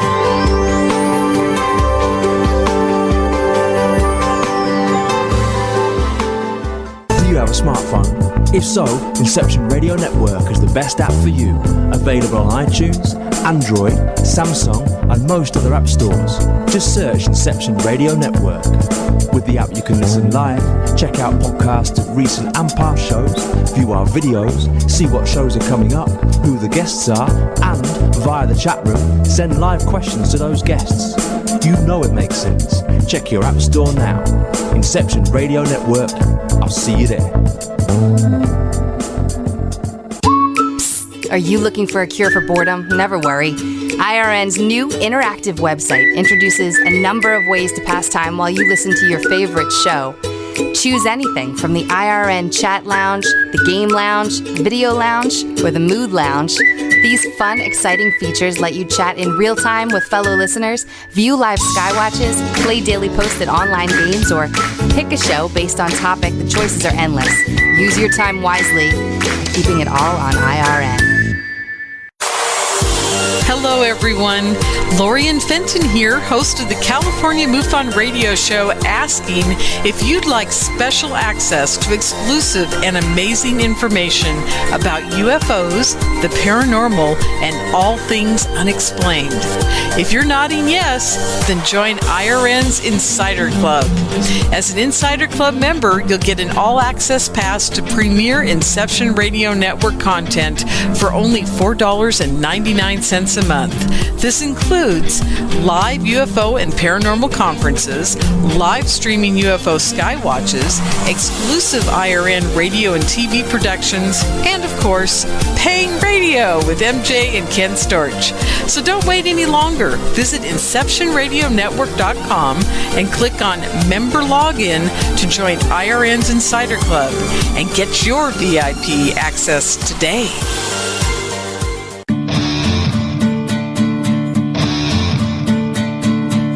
Hello, I'm Pat Usford, inviting you to tune in to Epic Voyages every Monday evening at 8 p.m. Central, 9 p.m. Eastern, right here on Inception Radio Network. To find out more about Epic and how you can become a member, visit epicvoyagers.com.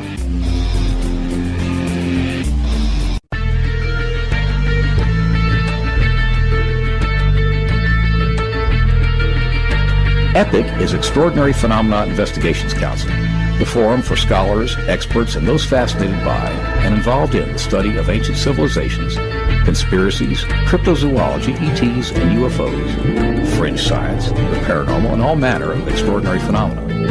Please join EPIC as we examine the mysteries of the world and beyond on epicvoyagers.com. And for updates on the upcoming interactive video presentations, the latest news and discussion on the EPIC forum, as well as research, investigations, and membership opportunities. Epic Voyages program schedule is on the Inception Radio Network. Thank you for joining us.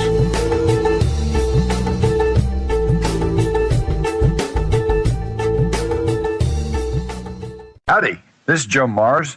I'm inviting you to tune in to Epic Voyages, 8 p.m. Central, 9 p.m. Eastern, Monday nights, right here on Inception Radio Network. To find out more about Epic and how you can become a member, visit epicvoyagers.com. That's epicvoyagers.com.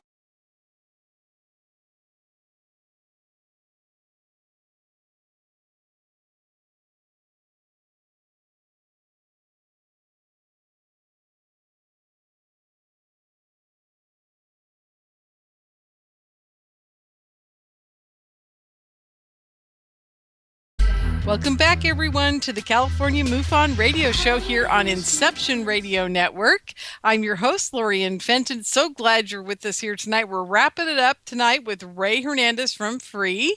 And don't forget, you guys, you really need to go to Inception Radio Network and become one of the insiders on the Insiders Club. Now, I know I keep saying I'm going to add something to the Insiders Club that only you guys are going to get, but it will happen, I promise you. I just got to get through some issues here and get some websites launched, and some things are going to happen, and I will start making you guys some special shows for just the insiders here at IRN. So become an insider. It's only $5 a month. I think it's $4.99, and you can listen to all the shows and all the specials and all the fun things we have here for you at Inception Radio Network.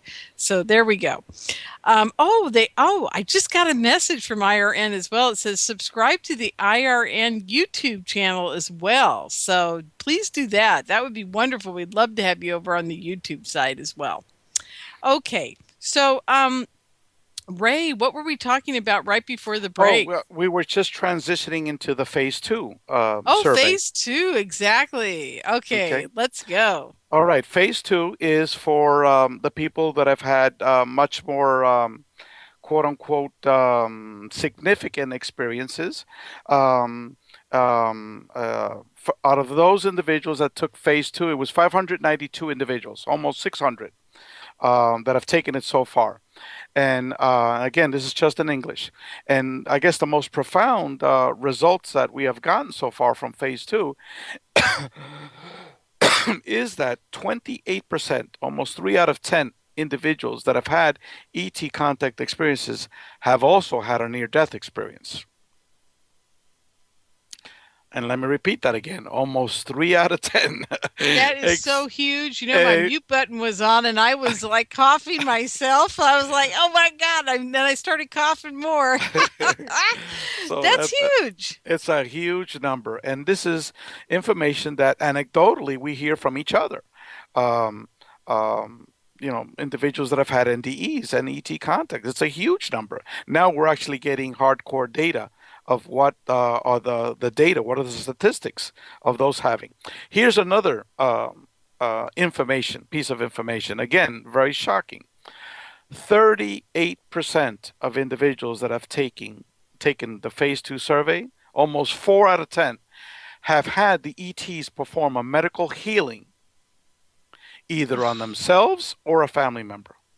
That's 4 out of 10. Wow. Okay. So, I mean, is this talked about in this arena? Do people know about these things? Not a whole lot. You know, I had a guy on my show called Phil Cava a while back. Phil, I got to call Phil. Phil, if you're listening, I owe you a phone call, buddy.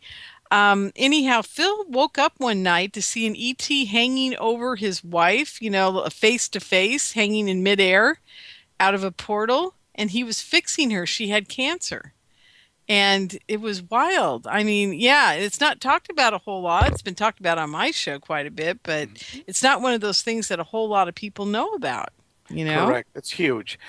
Just this week, I had a conversation with Denise Stoner, and she told me about a case of someone that she knows, a neighbor. And this neighbor mentioned a healing that took place in the family, and everybody knows about it, except they don't talk about it. They've never spoken to anybody else about it. Dr. Michael Melton, who's a consultant to F.R.E.E. He is a minister, a fully ordained minister. He has his own congregation in North Carolina. He's written 2 books on the UFO phenomenon, the contact phenomenon. And Michael has publicly gone out and talked about his medical healing by an ET. One day he was in the hospital. He had a blood clot in his leg. He was treated there for like a week. When he released from the hospital, one leg was like twice the size as the other. Okay, wow! And he was injecting himself with this medication even after he left the hospital. And then one night, after a day or two after he was released, a tall blue ET appeared to him in his home, touched him, knocked him out. Then when he woke up, his leg was normal. Okay? Oh my God, that's so cool. We have 3 members of our board, that have had medical healings. Three. Oh, God, Okay. that's amazing. Okay. That's Huge number. absolutely amazing. Okay. Let me give you another data, which again is it's going to rock ufology. Okay. In English, 70% have had ET contact, but with no abduction. Okay. So now this phenomenon cannot be called, the abduction phenomenon anymore.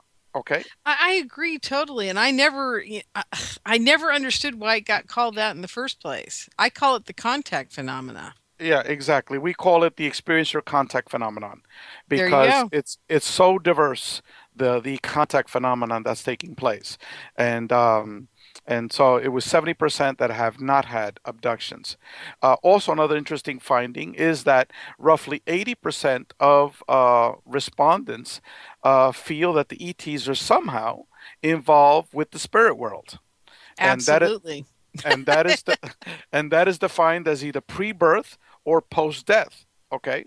hmm So we asked that question in maybe 10 different ways, in terms of reincarnation, the ET's role in reincarnation, and whole different ways of asking this question. And about 85%, when you average out all these questions, state that the ETs, that they believe that the ETs are in fact involved with the spirit world. We also asked the questions whether the ETs have told them directly about that. And it was like maybe 30% said that yes, that they got it directly from the ETs. Another question that's out there, okay? Um, uh, a lot of that's circulated out there is that the ETs are emotionless, okay? No emotion whatsoever, okay? But yet 46% of the respondents said that the ETs are playful, that they have emotions.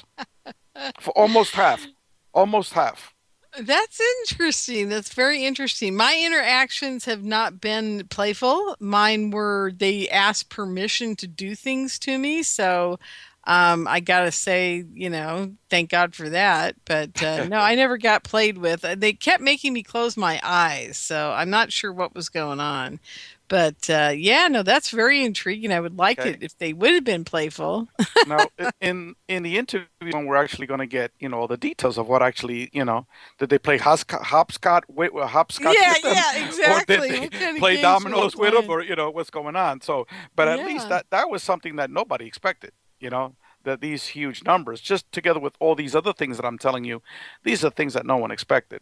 Um, Exactly. and Well, and hey, Ray, now is yeah, there much more? Because we've only got about 15 minutes left in the show, and I really do want to get to our questions from the chatters in the chat sure. room. Let, So let let's go with that, just to let people is that know that we're okay? doing. Is there Yeah. anything else that they really need to know? Because you just blown my mind in the last 5 minutes.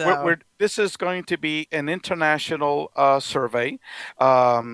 As a matter of fact, in English, we got responses, not only from the U.S., but tons of Canadians, tons of people from the whole United Kingdom, from Australia, from New Zealand, and many, many countries in Europe that Oh, cool. speak English. So this is not just a U.S. phenomenon here. This is international. And then International, yeah. and then in Spanish, we got it. Almost all the countries in Latin America, we've had representatives answer that question, and obviously Spain. So, and then we're getting it translated in Mandarin. We have French launched. We already got one Yep. respondent yesterday in French. So this is an international study. And there are Cool. differences. There are differences. For example, in Latin America, 65% of the contact with ETs have been with humans, Yeah. human looking, Absolutely. human Yep. looking ETs. Yeah, I think they're yeah, much more prevalent than we want to imagine, to be yes, honest with you. correct, Yeah. Well, correct. the first thing we're going to do here from here on out, Ray, we've got to get to these questions. I always promise these guys I will. But Mr. Analog H just wants to know, he just wants to make a comment, I think. And he says he just wants to play devil's advocate here for a minute. How can one take this data sample seriously if the people who are answering the questions are potentially of not so sound mind? How can we know they're answering the questions honestly? So, yeah, we talked about that earlier in the show. Wouldn't you agree, Ray, that, you guys are trying your best to figure out a way to make it so that the real contactees are weeded out from the people who are making things up, that there are control questions maybe in the survey? Yeah, there are control questions in the survey, but more importantly, phase three will involve a psychological battery. Okay, Great. it'll be a Great. standard established and accepted battery test of questions that will hopefully allow people that have had these quote unquote crazy contact experiences to allow those, but at the same time weed out people that are schizophrenic, that have major mental illnesses. So, Gotcha. and we have five psychologists. We have a neurologist that's part of this group here. And just tonight, we had a meeting to discuss that very exact same question. So Exactly. to address that Yep. question, yes, we have professionals that have been dealing with this for most of them over 40 years that are addressing that issue specifically. Cool. Okay, so the next question from Analog H is why do the aliens stop their contact with some people? From Analog's understanding, they are extremely aloof and leave most supposed contactees baffled as to the reason why they stop contact. Well, that's one question out of a million questions that we don't have answers for. But Yeah, exactly. Well, maybe that might be an interest. Have you asked in the survey if they're still having contact? I'm sure that's in there, right? we asked in terms of their contact experiences, but the phase three is when we're actually going to be getting into the dates I and gotcha. the Okay. more specific aspects of it. So we have not asked that question yet, but it will be asked in phase three, and most certainly will be asked in the interview. Cool. Okay, next question. This one's from Durhuff. He says, Lorien, what is Ray's definition of experiencer? And does he think everyone who has an orb experience is an experiencer? Well, our focus in this particular study is contact with a UFO related non human intelligent being. Okay. And then we also have. Now, Yes? but Ray, how do you define if they come through your wall without being in a spacecraft? How do you know that they're coming from a UFO? Well, that gets into the question whether some people are having paranormal experiences, contact with a quote unquote ghost, with a spirit, that sort of thing.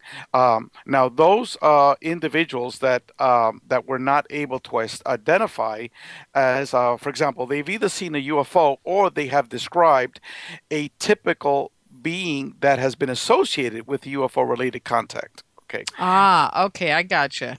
Yeah. So it's already a defined type of presence, is what you're saying. Correct. It could still be Gotcha. a UFO related type of contact, but it hasn't been put in that socket yet, in that pocket. For example, in a lot of people have had contact with plasma energy beings, and a lot of people with spirits, with like ghost-like type of entities that would have telepathic communications, whatever. Okay, now someone might not have seen a UFO, might not have seen a reptilian or an insectoid or a little gray, okay. So that type of experience is like we're throwing that out, because what we're focusing now is the established paradigms of UFO-related ET contact. However, all of our members understand that all of the contact phenomenon, and that includes near-death experiences, out-of-body experiences, mystical meditation, remote viewing, contact via hallucinogenic contact experiences, that all of those are all interrelated. That's not separate, even ghosts and spirits. Okay. Gotcha. Well, That, it's funny you said that because I read the question wrong. It was OBE, not orb. oh, okay. Yeah, so you covered it anyhow. So there we go. Great. Thank you. Okay, so the next question we have, this is interesting. Analog H also says, Lorien, could you have Ray elaborate on telepathic communication that some experiencers have? What are the parameters or the conditions of this communication,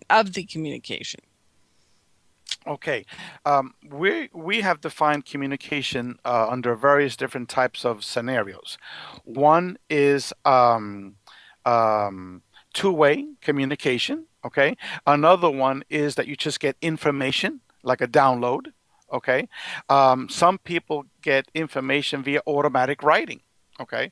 We have many cases, many individuals that all of a sudden start writing, and it's like the hand is moving itself separately without under any control. Many of these people, most of these people, I should say, also have the quote unquote normal type of telepathic communications where they're hearing, an entity communicate with them, and most of the time it's many of the times it's two-way type of communication. So telepathic communication is not unidimensional. It's very diverse and very eclectic. And so we're keeping our also the telepathic communications has taken place in a matrix type of reality where individuals are let's say, for example, in mystical meditators, many of those are taken to a place where again, it's quite diverse. Some people are in the middle of stars, in the middle of space. Other people basically don't have a body, but it's just pure consciousness. Yet they're interacting back and forth with a being. Okay, Sure. and that's also telepathic communication. So I hope I've answered his questions. That when you hear telepathic communication, is not one type of component that people might associate it with. That it's actually very diverse and very complex. Yes, absolutely. Well, good job. Okay. So the last question we have, and we still have lots of time left too, so this is good. It's also from Durhuff, and he says, Lorien, ask Rey what his breakdown as to the races of aliens that are working Earth, reptilians, greys, as in Valiant Thor, are working Earth. Okay, I'm just trying to say, I'm trying to figure that question out. I guess he wants to know if you know how many races are actually here and contributing to this planet with something. We have a category titled Other, and Other was close to 40%. Okay. Oh, really? Yes. Ah, Yes. interesting. So that we'll find out through the interviews. You stated here Other. What did you see? Oh, it was like a crawling salamander that was having telepathic communication with me, So, Oh, that's funny. But, Well, but this brings up something very interesting. Sky33 in the chat room, she said she wanted to know if I would ask if the aliens are bossy sometimes.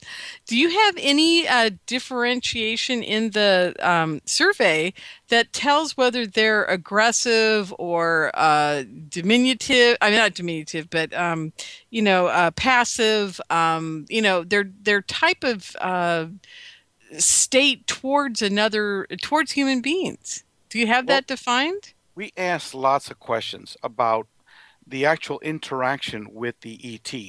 Okay, tons of questions, but not that one.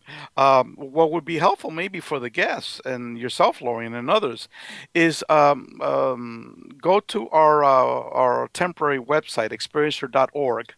There we have our email. Our email is experiencer.co@gmail.com. But it is best not to get confused between these two names.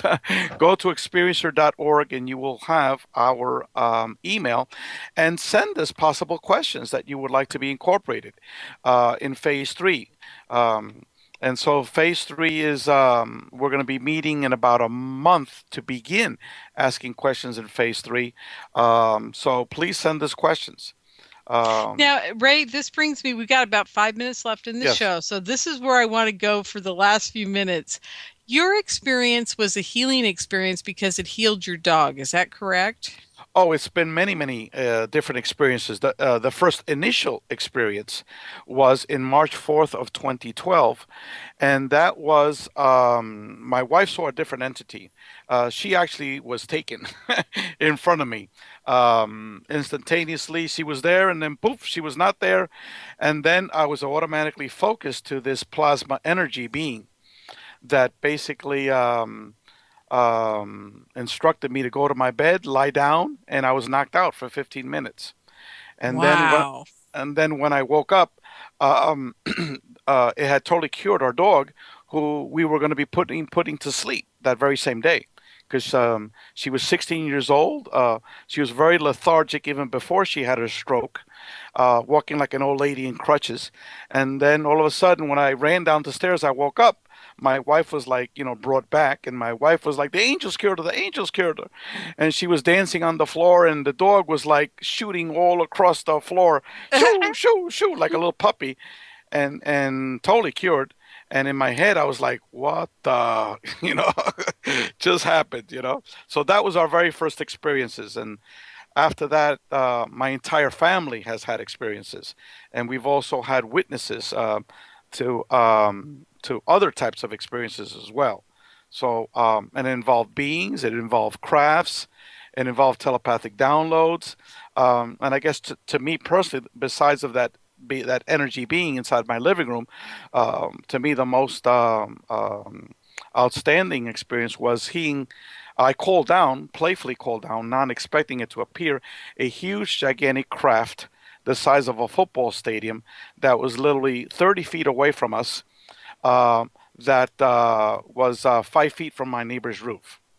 And then every time you tell me this, I go, God, you should have gotten your video camera out. It would have blown people away. I know, but you didn't think about it, did you? No, it totally controlled your mind during that whole process. Yep. Yeah, and absolutely. I would have to tell my story in detail so folks can understand that you're not in control of your mind, that they actually are controlling everything. There was a point there that I actually woke up, that I was in a trance during that whole experience.